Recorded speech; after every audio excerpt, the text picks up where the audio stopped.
night, I can see right through you. You seem like the type to love and leave and disappear right after the song. So give me the night to show you and hold you. Don't leave me out here dancing alone. Shalom, perkenalkan nama saya Christopher Didu dengan NIM 24237621108. Saya dari jurusan pariwisata, program studi UPW. Saya dari kelas 2 UPWD. Di video ini, saya akan mempresentasikan materi pengantar industri perjalanan wisata dengan dosen pengampu Pak Ayawayan Adiputra Aryawan, SST Par Empar. Baik, langsung saja ke materi. What is tourism? Apa itu pariwisata?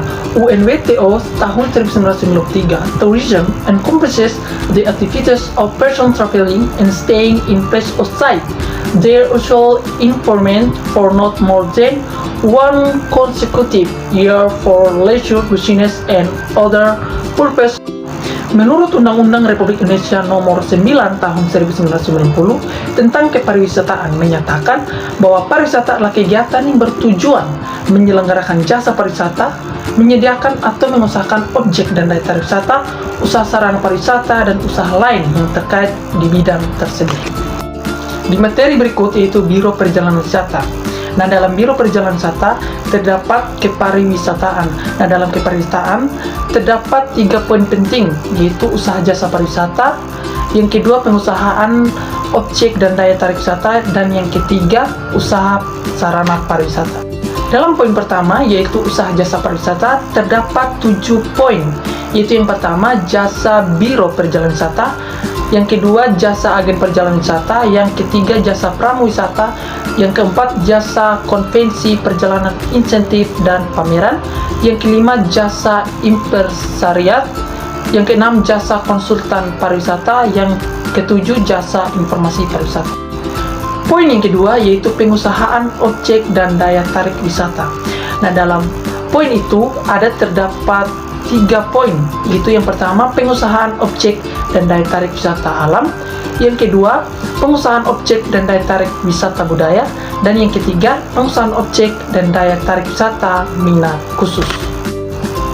Dalam poin usaha sarana pariwisata terdapat 5 poin, yaitu yang pertama penyediaan akomodasi, yang kedua penyediaan makanan dan minuman, yang ketiga penyediaan angkutan wisata, dan yang keempat penyediaan sarana wisata tirta, dan yang kelima penyediaan kawasan pariwisata. Materi berikut yaitu jenis-jenis perjalanan wisata. Yang pertama, business travel atau perjalanan yang jelas tujuannya untuk berbisnis.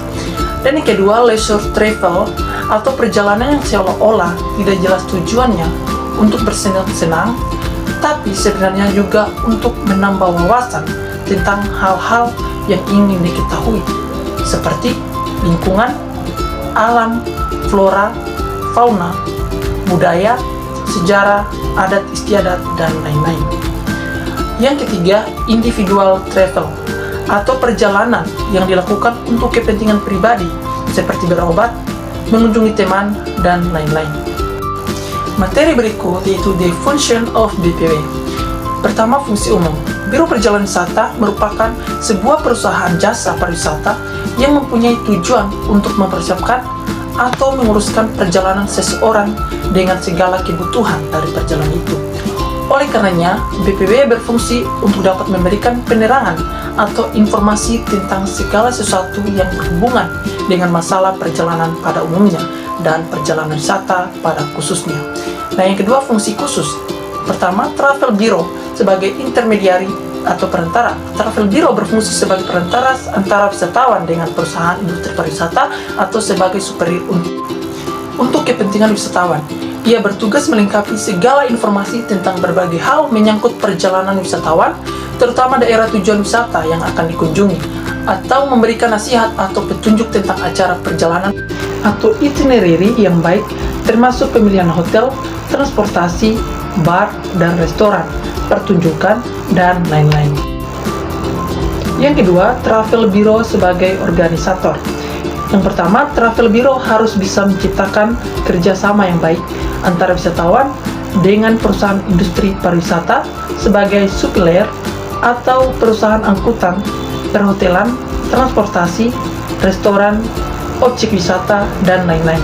Untuk maksud tersebut, perusahaan harus aktif melakukan kontak dan kerja. Yang kedua, menyiapkan bermacam-macam paket wisata, baik berupa tailor-made tour atau maupun ready-made tour yang dapat ditawarkan ke calon wisatawan. Materi berikut yaitu agen perjalanan wisata. Badan usaha yang menyelenggarakan usaha perjalanan yang bertindak sebagai perantara di dalam menjual atau mengurus jasa untuk melakukan perjalanan. Ada beberapa konsep, yaitu menjadi perantara dalam pemesanan tiket angkutan darat, laut, dan udara, mengurus dokumen perjalanan, menjadi perantara di dalam pemesanan akomodasi dan sarana wisata, menjual paket wisata yang dijual oleh BPW. Materi berikut yaitu Biro Perjalanan Wisata. Yang pertama, Biro Perjalanan Wisata sebagai salah satu dari industri pariwisata menghasilkan produk yang mengacu pada kepuasan dan kebutuhan wisatawan. Produk tersebut adalah produk yang mengandung aspek semua jasa yang dibutuhkan wisatawan, sejak berangkat hingga kembali. Atau, as far as the tourist can read, the product covers the complete experience from the time he leaves home to time and returns to it. Yang kedua, Biro Perjalanan Wisata dapat diartikan sebagai usaha jasa komersial yang mengatur, menyediakan, dan menyelenggarakan pelayanan bagi seseorang atau kelompok orang atau grup untuk melakukan perjalanan dengan tujuan utama untuk berwisata. Materi berikut yaitu komisaris. Nah, dalam komisaris terdapat direksi. Nah, dari direksi terdapat pemasaran dan umum dan personalia. Dari pemasaran dan umum dan personalia terdapat 3 departemen, yaitu Departemen Tour, Departemen Tiket, Departemen Queue, dan Pembukuan. Dalam Departemen Tour terdapat 3 tour, yaitu Domestic Tour, Inbound Tour, dan Outbound Tour. Dari Departemen Tiket terdapat 2, yaitu Domestik dan Internasional. Dari Departemen Queue dan Pembukuan itu terdapat 2, yaitu Keuangan dan Pembukuan. Baik, materi berikut ada 4 struktur organisasi perusahaan. Yang pertama, General Manager, Manager, Supervisor, dan karyawan. Materi berikut yaitu lingkup pekerjaan BPW. Nah, fungsi pemasaran yang pertama, making sales calls, yaitu menghubungi customers dan menginformasikan produk wisata. Yang kedua, advising clients, yaitu memberikan alternatif pilihan bagi wisatawan dengan menjelaskan detail produk, termasuk fasilitas dari berbagai produk wisata. Yang ketiga, transmitting information, menyebarkan dan memberikan informasi yang diperlukan. Dan yang keempat, planning and carrying out promotional campaign, atau merencanakan dan mempromosikan suatu produk perusahaan. Yang kelima, analyzing client and maintaining passenger name records atau PNRS, menganalisis dan memelihara PNRS. Yang keenam, maintaining correspondence, yaitu memelihara hubungan surat menyurat dengan kolega dan pelanggan. Yang ketujuh, others, atau lain-lain kegiatan pemasaran sesuai dengan kebutuhan. Materi berikut yaitu fungsi debt operasional. Yang pertama, mengoleksi dan meninjau ulang brosur dan literatur lain dari pemasok dan menetapkan informasi yang terkini atau terbaru. Yang kedua, writing tickets, atau menerbitkan atau isu tiket. Dan yang ketiga, booking space, atau mengupayakan peluang pemesanan tour maupun tiket. Yang keempat, maintaining dan controlling airline ticket stock, dan menjaga dan mengontrol atau memantau stok tiket. Yang kelima, keeping tariffs up to date, menjaga agar info tarif selalu up to date atau terbaru. Yang keenam, designing package atau tours, merancang paket wisata baik untuk ready-made tours maupun tailor-made tours. Yang ketujuh, preparing atau questions and agent tariff, menyiapkan penghitungan harga atau untuk keperluan produk khusus, agen tarif dan atas pesanan. Yang ke-8 yaitu receive and process reservations, yaitu menerima pemesanan dan pemesanan jasa dan melakukan proses penyiapan layanan ke supplier atau transport, hotel, restoran, dan lain-lain.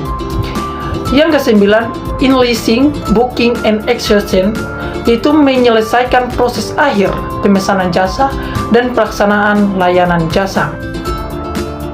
Yang ke-10 yaitu filing, yaitu mengarsipkan dokumen perusahaan. Materi yang terakhir yaitu fungsi operasional debt. Yang pertama, bookkeeping and accounting, melakukan pembukuan dan akuntansi. Yang kedua, billing, yaitu melakukan pembuatan invoice dan pembayaran kepada pemasok. Dan yang terakhir, budgeting, merencanakan anggaran perusahaan. Demikian materi yang dapat saya sampaikan. Thank you for watching. Bye-bye.